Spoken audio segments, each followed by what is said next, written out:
everybody, and welcome to the Media Evolution Channel. Here with your host for this evening, Earball.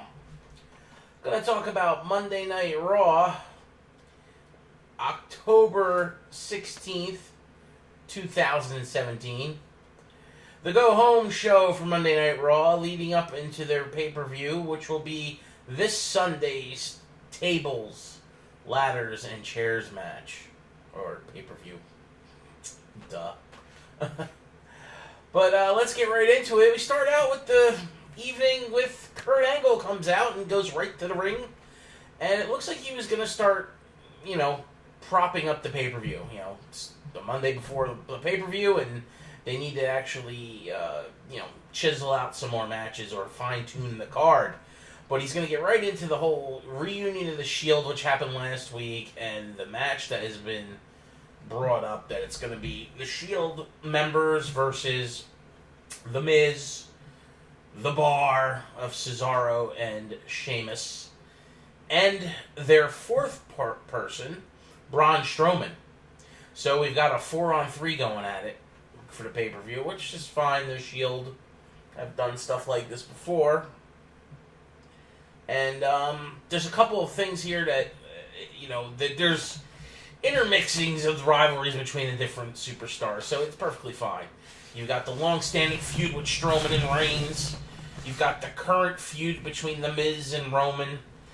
You've got The Bar feuding with, Ambrose and Rollins, and even Strowman beat the crap out of them the last 2 weeks before last. So, excuse me. Wow. So there's a good mixture here between the talent, and that's fine.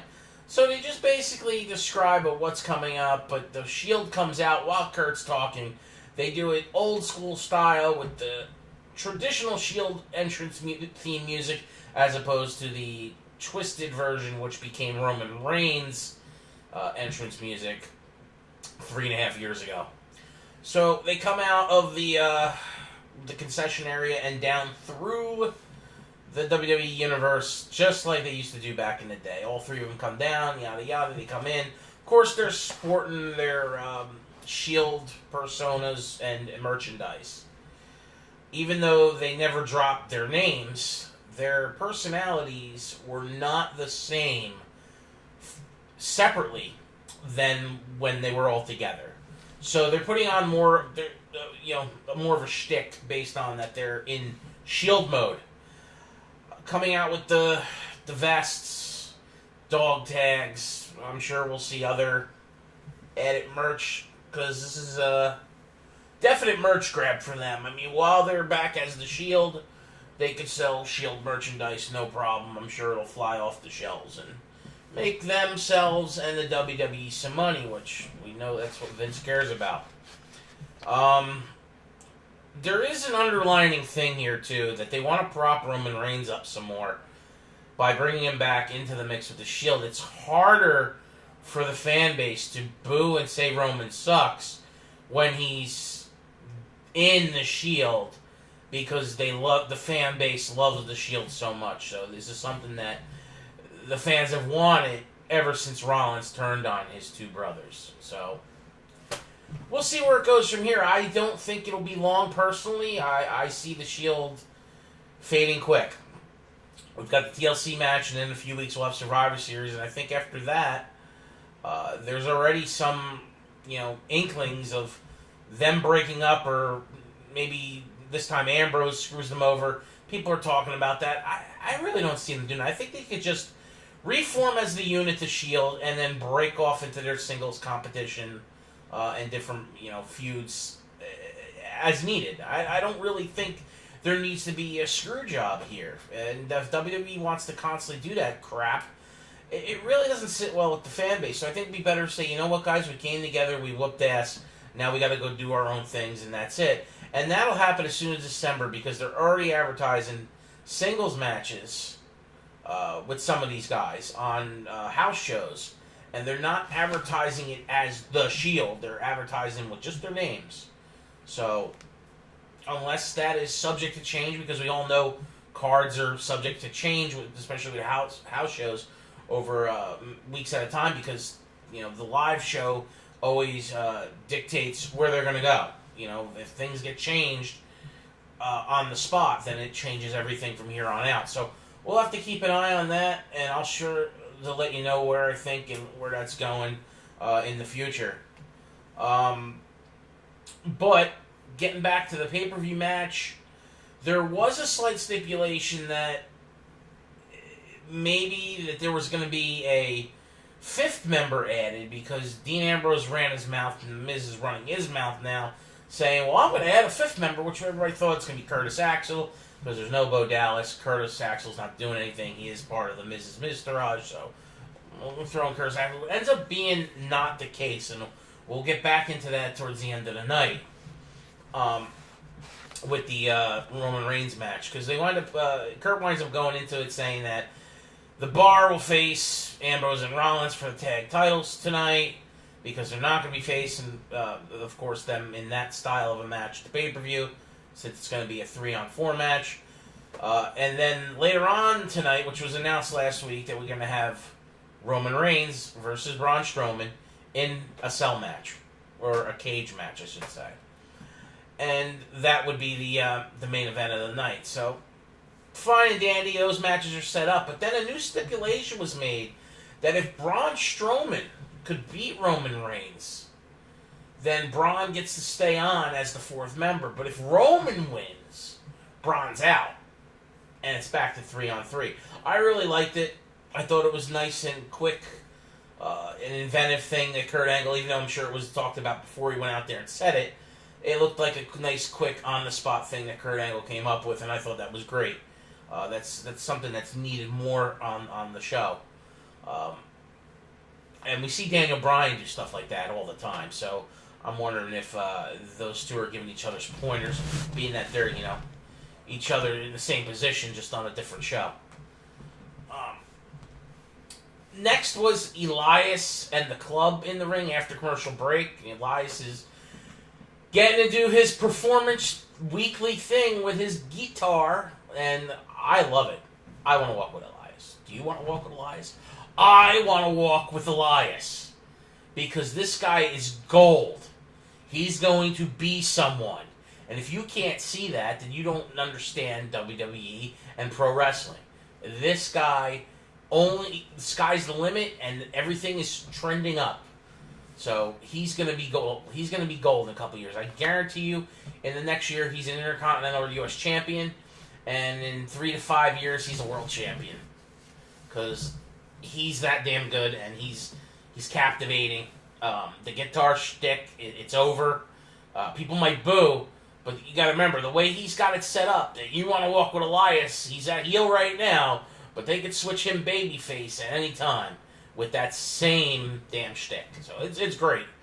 They got the Club with him this week, and he's like, I got my two good brothers, which, Anderson and Gallows, nothing really wrong with them. Everybody likes them. They're not hated. They're good talents in the ring, and they even do some good comedy outside the ring, which is perfectly fine. And we possibly were going to have something really funny here, but it got interrupted by Titus Worldwide, stupid Titus O'Neil and Apollo Crews, which are just... Apollo's great in the ring, but please, get him away from Titus O'Neil. Get Titus off the damn TV. I understand that he gives stuff to charity, he's a good guy, but, God, he sucks. He's just not good for entertainment's part of WWE. He's good for being a overwhelmingly big presence in the ring, and, he's definitely looks like, one of those Nubian Spartans from back in the day. Oh my God, he's freaking huge. Well, yeah, he is. But his vocals have never been good. So, and he's been with the company, 7, 8 years or more? If you haven't gotten better by then, you're not going to get better ever. So, he is what he is. He's stuck in mid-card hell for the rest of his entirety with the company. And then they threw in Jason Jordan with this, too, which we know Jason Jordan's been feuding with the Club a little bit. I think he's had a run-in or two with Elias, so there's a lot of things going on here. Apollo Crews and Titus O'Neil have had a run-in, so there's a lot of intermixing things here with this mid-card setup, which is perfectly fine, because they're building up Elias. They're trying to build up Jason Jordan, and I don't know what the hell they're doing with Titus O'Neil and Apollo Crews. I don't even think those guys know what the hell they're doing at this point. But it is what it is.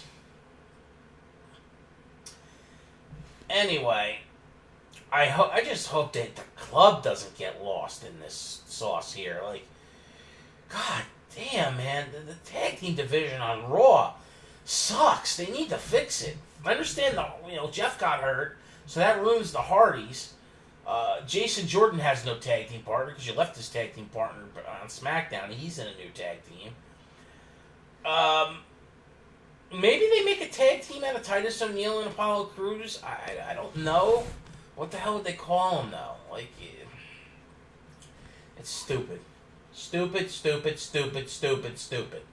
Bring in some more tag teams. Bring them up from NXT if you have to. Even if they're, still wet behind the ears. Who cares at this point? At least you could build them up and get them used to being on the main roster. Hell, bring the Authors of Pain up. Bring, we can't bring up the current champions because they're currently the champions. Insanity's pretty over, so maybe bring up Heavy Machinery too. Bring up Heavy Machinery and the Authors of Pain. That way you get a heel and a baby face, or a tweener and a baby face, team up to the main roster and help solidify that roster. Because if you think about it, Dean Ambrose and Seth Rollins are not a tag team. They're a tag team right now, but they're not going to be tag team in the future. They're going to be back to singles. That's definite. Sheamus and Cesaro are in the same boat, kind of, but we know that those two guys are a legit tag team now.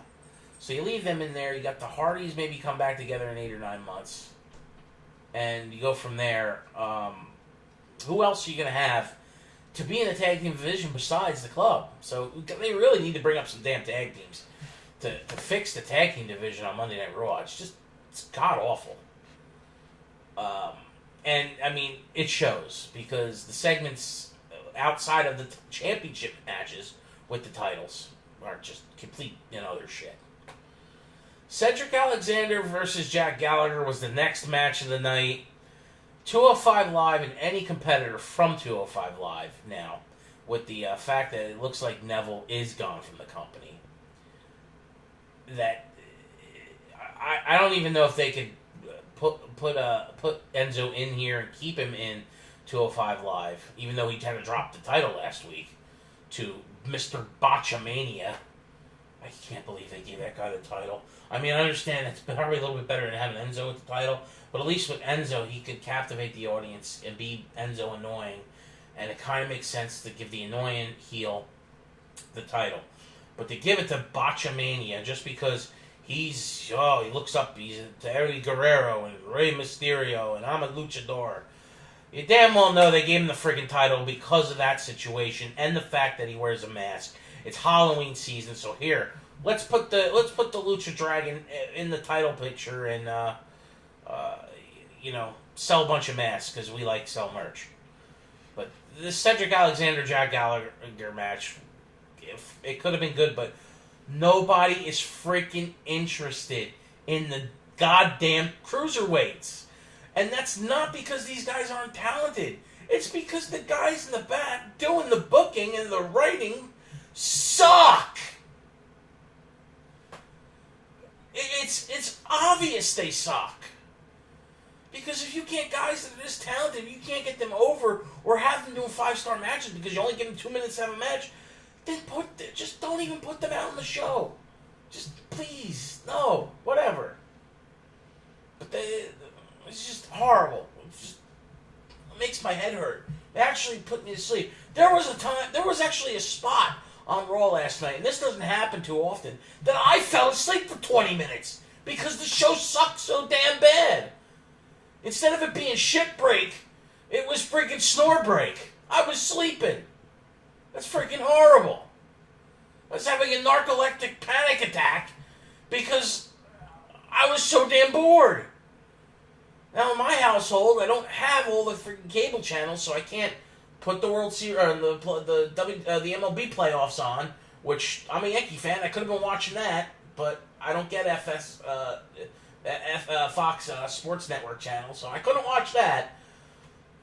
I don't get Monday night friggin' the NFL channel, so I couldn't, an ESPN channel, so I couldn't watch Monday Night Football. So I'm watching Raw because I like Raw. Wrestling's my thing, but put me to freaking bed.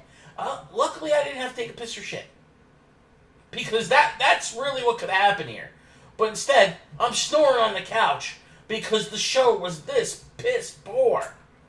Outside of the guys that are involved with the main event for TLC, I'm sleeping. What the hell are you doing? You're putting your fan. No wonder why no one's going to the shows. If I'm falling asleep at home, who the hell's going to want to drive there? Well, after that terrible cruiserweight match, even though it wasn't totally garbage, it didn't captivate me enough to want to watch it. The Miz is doing his typical Miz TV stuff. He's got the bar in there. He's selling the match. And whatnot. He invites Braun Strowman out. He's kissing Braun Strowman. The Miz is doing what the Miz does. With the Miz TV, he's propping up all his partners and yada, yada, yada. Being an annoying Miz. That's great. We love the Miz. I love the Miz. I think the Miz is great. But this is where that stipulation was put in that if Braun lost, he's out. And it's 3-on-3. But if Braun wins, then the Miz got to keep Braun Strowman and add a fifth partner. He was also sounded like he was gonna announce the fifth partner, but that got squashed, and everyone was cheering. Oh, it's Axel, Curtis Axel. Well, okay, fine. I mean, I like Curtis Axel. He's a protege. He's the son of Mr. Perfect. Even if he was half as good as Perfect, that makes him better than other wrestlers on the damn roster. But they just don't freaking utilize this guy. It's like Vince is punishing him for being Perfect's son. I don't know. I mean, you can say the same thing about Mike Rotunda's two kids, Bray Wyatt and Bo Dallas. Yes, IRS Mike Rotunda is the father of those two gentlemen. Mike Rotunda was a mid-card guy his whole career, and a good mid-card guy nonetheless. And he was back in an era where there was major gimmicks. Bray Wyatt's definitely better than his father. Both in-ring talent and on the mic. Hands down, he's better. Bo's kind of more like his dad. But he doesn't... Since coming up to NXT, he's been inconsequential. It's been just total garbage. And it's... Once again, I'm not going to blame the talent. To get to the WWE takes a lot of talent. You have to have an in-ring ability to be allowed to come in. You have to have some sort of gimmick, pliability, ability on the mic, charisma. You have to have something that Vince says, "Ooh, I could use this guy. I could figure out something to do him, sell, make money off this guy." That's how he is. So I don't know what the hell they were doing with Bo Dallas. I don't even think they know what they do. Same thing with Curtis Axel. I just don't know.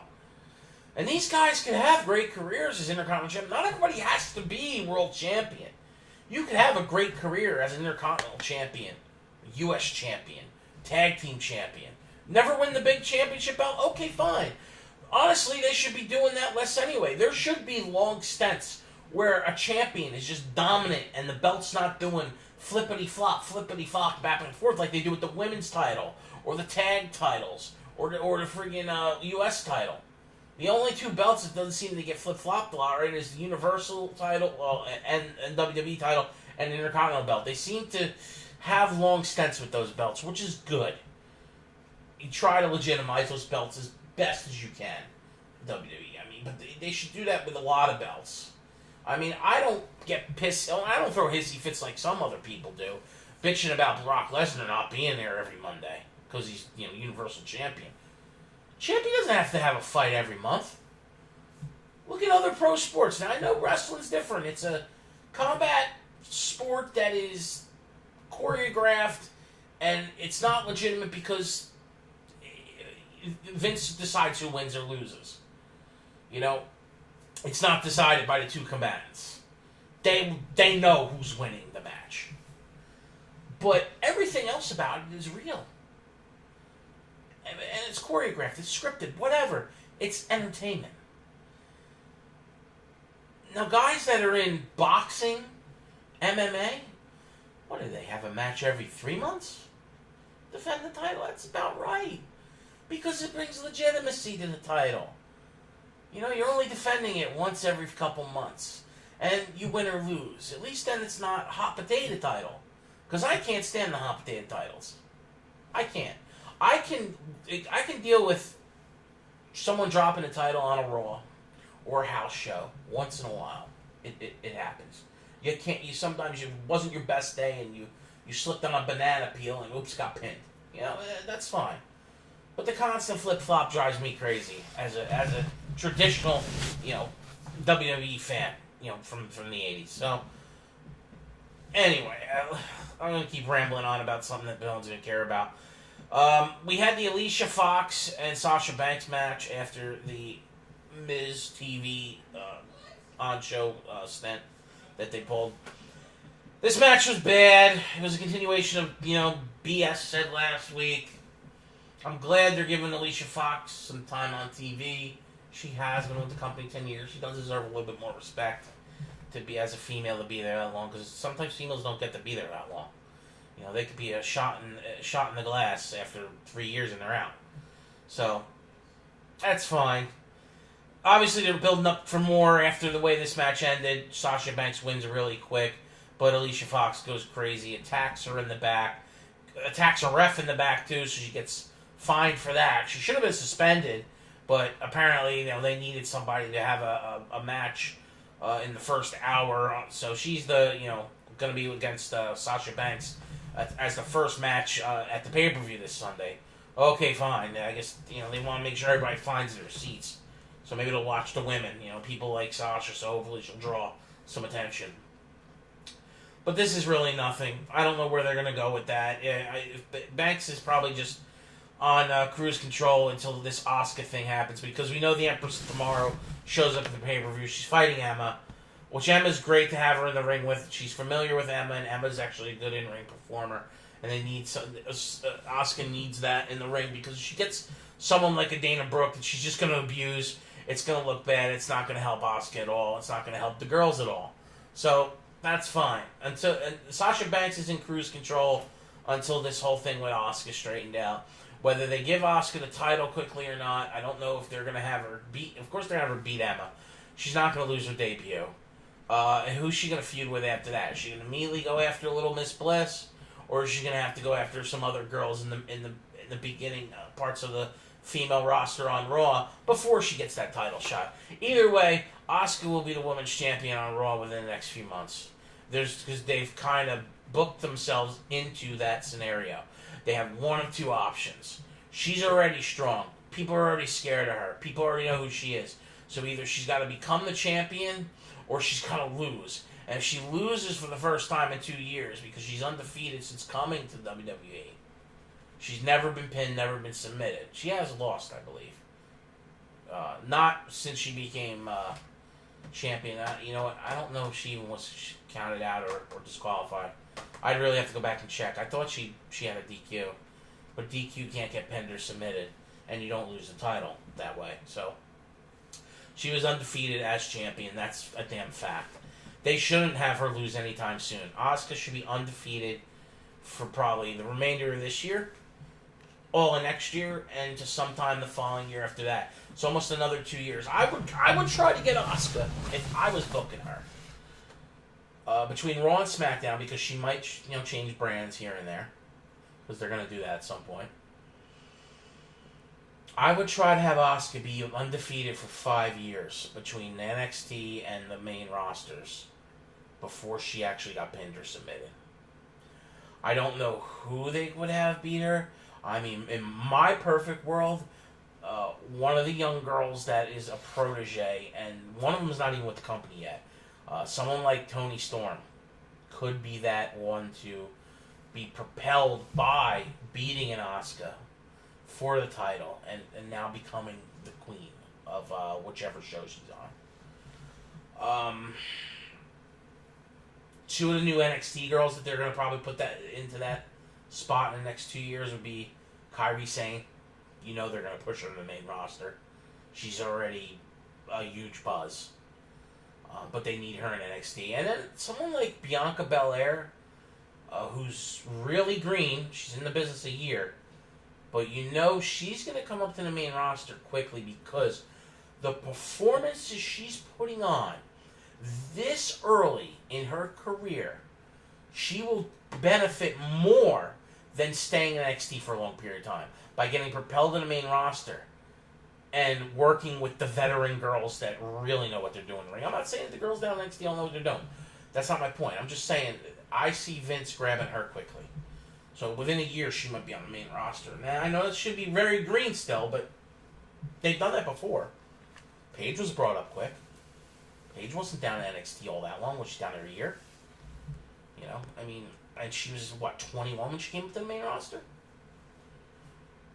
Now, she is one that's on the main roster. It's not there now. She's one of two girls, maybe even three, that I could legitimately see beating Asuka for the undefeated streak on the main roster. And I'll tell you who the other two are. Besides Paige, even though she's not there right now, she will be back. Charlotte Flair. It will legitimately look right if they have Charlotte beat her. Because Charlotte is, right now, before Asuka, the pinnacle of the women's roster. She is the girl. She might not be champion, but everyone's under her. She's that good. The other people are gonna flip out on me about this one. I'm sure I get nasty texts on Twitter for this. Nikki Bella. People are like, Nikki Bella beating Asuka. Don't underestimate the power of persuasion. She dates John Cena. She's been with the company over 10 years. She's very well liked by upper management. Don't be surprised if she says, I want to wrestle Asuka. And because she wants to go against her, she wants to put herself at risk, and they trust in Nikki, they might turn around and say, you know what? We love Nikki so much, we're going to have Nikki be the first one to pin or submit Asuka. In this case, be pinned. I don't think she would submit her. So I wouldn't be surprised if that's where they went with that. Like, sometime next year, Nikki's back, because she is going to come back. She's going to come back when John's back, and Bree's back, and we'll see Nikki Bella back in the ring within X amount of months. Her career is not over, and people can bitch and complain all they want about the Bellas. The Bellas are the women's division, whether they're on TV or not. They have that type of star power. They're that well known, and that matters to WWE. So. And we all know that those two girls are going to be spokeswomen for the company well after their time of being in the ring. Yes, they'll be doing their own stuff between the television shows and whatever other private things they want to do business-wise. But they will always have a stay in WWE. They are the outskirts of the WWE family. They will always be involved. So I'm just saying, don't be shocked if that ever happens. And if that does happen, come back to my channel and say, holy shit, you called it. And mark this day down. It's middle of October 2017, where I said something like that. It wouldn't shock me. So next comes out with Enzo Amore, or as he's dubbed, Enzo Annoying, by a couple of his peers. He's out there and he's doing his typical thing, and he gets interrupted by Botchamania Callisto. I get a chill that runs down my neck and down my spine every time that guy comes out. He sucks. He's terrible. I don't care if he's a luchador or not. He can do a 360 flip somersault into a Selena Del Sol off the top of the cage. I could care less. Screw him. He botches so much, it's ridiculous. He can't talk on the mic because he doesn't know whether he wants to talk English or Spanish. Say it one way, and this isn't being racist. You can't speak English and Spanish at the same time. half your sentence is Spanish, half your sentence is English. What are you doing? Just say it one way. You want to speak in Spanish, say it in Spanish. You want to speak in English, speak it in English. I mean, really, that's so stupid. And then he comes out with the Cruiserweight title on that he just won last week. And tells Enzo he's going to walk out of the pay-per-view as the new Cruiserweight champion. I didn't know you weren't the champion. Is that a championship belt around your waist? He's just happy to see me. I really wish Enzo would have said something like that right after he said it, but he probably was like, I don't want to call the kid out and make him look like a total idiot. But people on the internet are going to hear that. They're going to make him look like a total idiot anyway. And that's exactly what he looked like, a freaking moron. God, that guy sucks. And at this point, with the things that they're doing in the Cruiserweight division, I don't think Enzo can even save it. And yes, Enzo is there to save that division. Whether how much you guys love Neville or not, Neville still couldn't get that division to, be a draw by the fans. They just don't. No one's watching it. I'm sorry, they're not.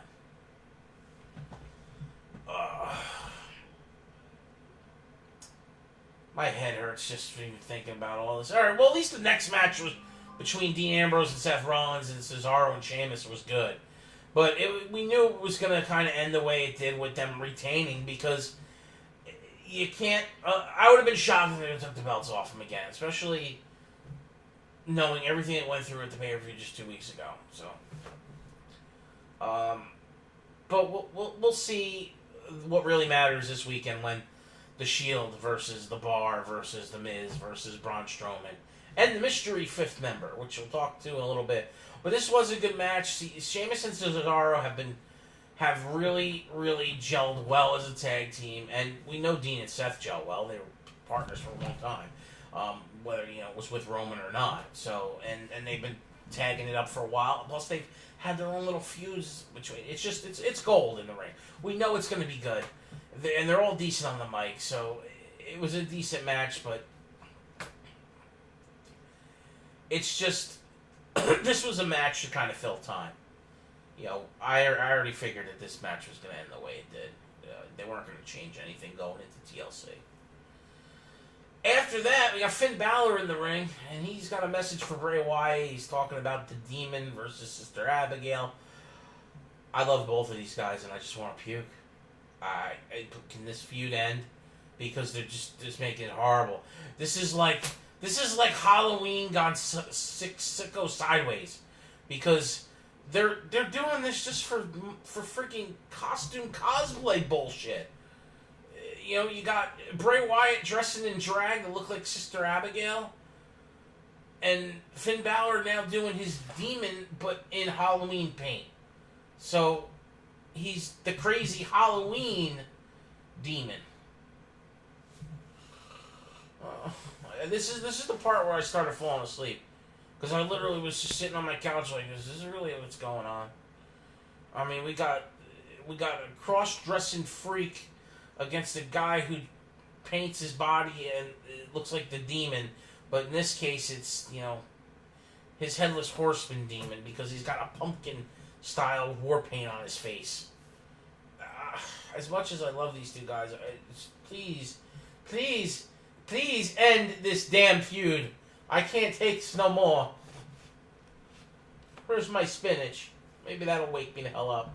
But this was a shit fest. And as you can tell, I'm so angry at Raw this past Monday night that I've said shit like 5 times, and I really don't want to be cursing. So I apologize for all that. But this Raw was just bad. Not the worst Raw of the year, but it was pretty damn bad. So after that whole thing of them doing the trick photography showing Finn Balor, who had no paint on when he's talking in the ring, but on the Titantron they're showing him with his face paint for this Sunday, which looks like a freaking killer clown got a hold of his makeup gear and decided to put the headless horse's pumpkin on his freaking head. It was just terrible. Terrible, terrible booking. Idiots.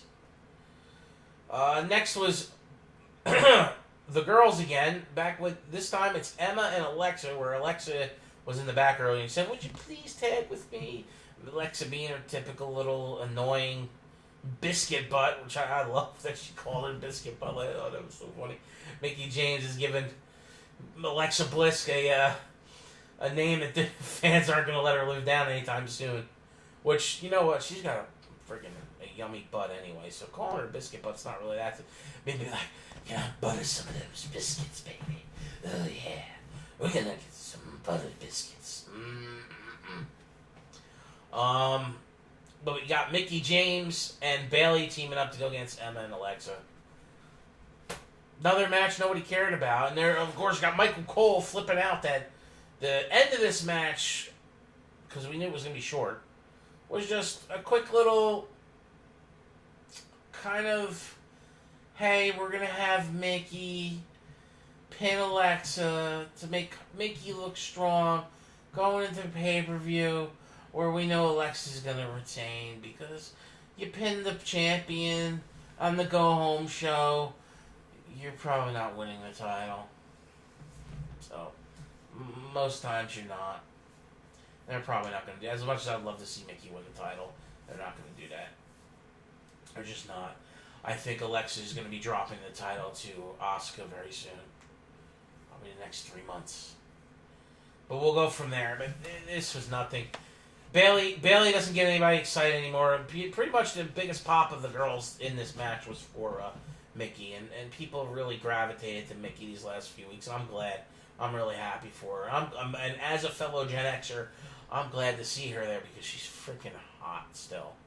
39 years old and she looked that good, but there's a lot of people who wish either their girlfriends or wives looks that damn freaking hot at 39, right? So, anyway, after that quick little Mickey beating Alexa, yada yada, Bayley and Mickey James win via pinfall. Yay, average match, no biggie. But the final match of the night was one of the matches we've been waiting for. We're kind of waiting for the tag match. We're kind of waiting for the Shield thing to come out and start the show with. Maybe people get hyped for Elias a little bit, but really, if you think about all the stuff that was on Monday Night Raw, everybody cared about the Braun Strowman versus Roman Reigns steel cage match that was happening at the end of the night. Because these two guys work well together. They have a big history together.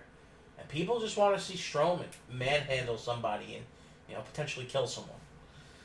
That's always a good thing. When Braun Strowman's in the ring, he's most likely beating someone up. Unless you're Brock Lesnar and get to pin him after 1 F5. But whatever. But these guys are really comfortable going against each other. It was a really good, grueling match. Kind of like the several matches we've had this year with Roman Reigns and Braun Strowman. Which is perfectly fine. But the way the match ended was the big, oh my God. The music hits, and Michael Cole starts having a baby on the microphone because the music is, the lights get darker, the flames start playing, you hear the organ, and everybody's like, oh my God, that sounds like Kane's music, and Michael Cole's like, is he here? And he starts flipping out. Oh my God, he's here! Kane comes up out of like the dead man. But not the dead man, it's not the Undertaker, it's Kane! Oh my God, it's Kane! He's rising from out of the ring like, one of the things that him and the Undertaker usually do. And he comes into the ring. He's got a new theme song, which I really like how they tweaked his theme song. It's really good. I like it. They don't know who's he going to attack.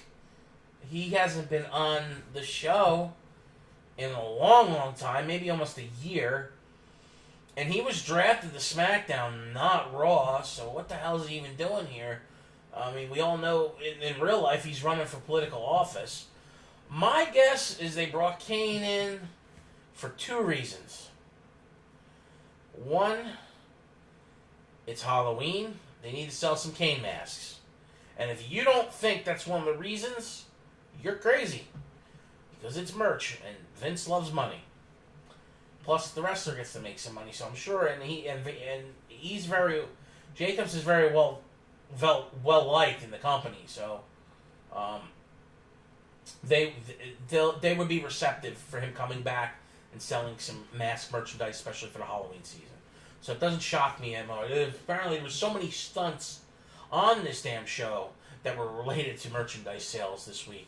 It was crazy. stemming from the Shields merch that they were wearing to Sister Abigail and the Halloween Demon, and then Kane coming back. There were several points on Monday Night Raw where this damn show was a go-home show for the pay-per-view with intention of selling merch later on because it's friggin' Halloween, and why not, right? They gotta make money somewhere because they're sure as hell not making it in ticket sales. Kane comes out through the ring. He winds up giving the "I'm gonna kill you, you're dead" symbol to friggin' Roman Reigns. He attacks Roman with a chokeslam. Horrible chokeslam, by the way. I don't know which one of them screwed it up. I'm going to say maybe Kane forgot that Roman's a kind of bigger guy, or maybe Roman didn't jump in the... I don't know. It just looked like a botch. So, anyway, you got the choke slam, then Braun's still in the ring, and Braun's, got that smile on his face like, I'm gonna destroy you now, and he starts beating the crap out of Roman more. So then we get another choke slam, and then 2 running power slams into a choke slam into a tombstone, into 2 running power slams.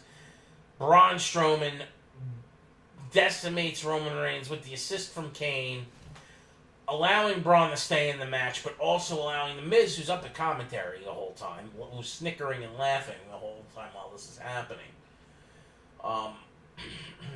Not to mention, you had, Sheamus and Cesaro try to interfere, and the other Shield members come out when they weren't supposed to, and grab those 2 guys. Like it was just a typical screw job ending, but it was legit. I mean, he did pin him, but Braun gets the win. Braun stays the 4th man, and then The Miz says, "And my 5th member, Kane." So now they threw Kane into this mix. It's out of nowhere. You come back after a year, you get thrown in the main event of a pay-per-view, and on the main event of a Raw go-home show. So it's good. It's when you're in good standing with the company. They do sure as hell. If they like you, they do take damn good care of you. I will give them that. So, but that's pretty much it for this Raw review. I did not like this Raw for a go-home show. It could have been better. And what's sad is after this TLC, they got to immediately go into storylines for Survivor Series, which is a month away from this pay-per-view. So, anyway, this is your ball with a quick, less than 1 hour episode for a 3-hour Raw that was god-awful. But, I uploaded earlier a first Down the Ramp, which my series, that's the name I'm calling my YouTube series that will be on the channel regularly. It is related to World of Professional Wrestling in general. So it will be things about wrestlers from all different brands all around the world, rumors and news. And I posted that earlier, talking about Neville, talking about Tony Storm, and a couple other things that had to do with professional wrestling in the WWE and outside the WWE. Predominantly WWE because they're the biggest player in the whole game, but there's other things to talk about there too. So be sure to check that out on my channel. It's called Down the Ramp, Episode 1, uploaded today. And this has been Monday Night Raw for October 16th, 2017, here on the Media Evolution channel. Be sure to like and hit and finger bang that subscribe button on my YouTube channel, and follow me on Twitter at _real_earball for any upcoming news that I might be spitting out here on the channel, and posting links on anything recently uploaded as well. And if you happen to have any criticisms or praises, put them in the comments below. I'll be happy to get back to you. This is your pal Earball. I'll see you tomorrow for SmackDown Live's review. Peace!